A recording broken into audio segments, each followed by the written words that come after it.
Welcome to Sam's Kitchen. Today we'll be making tangy but sweet tomato chutney. Take a kadai with 4 teaspoon oil, 5 spices or also known as Pach Foran, bay leaf 1 to 2, dry red chilli. Give it a fry for a minute. Add 4 to 5 chopped tomatoes.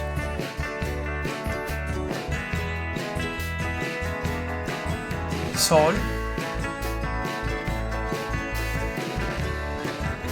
2 teaspoon turmeric powder, 2 teaspoon red chili powder, sugar 1 to 2 tablespoons.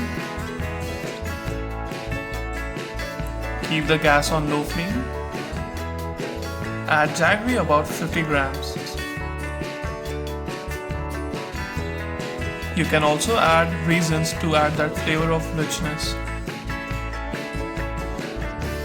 Mix them well.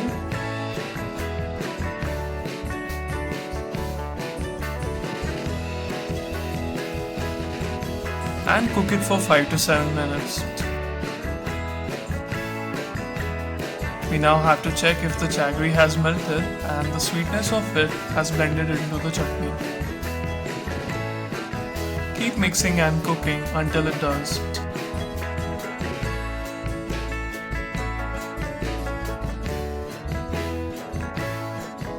We can now see that it has properly melted and your chutney is ready. Do let us know if you like this bomb of sweet and tangy chutney. Share, comment and like. And if you're new to this channel, then do subscribe. Thank you.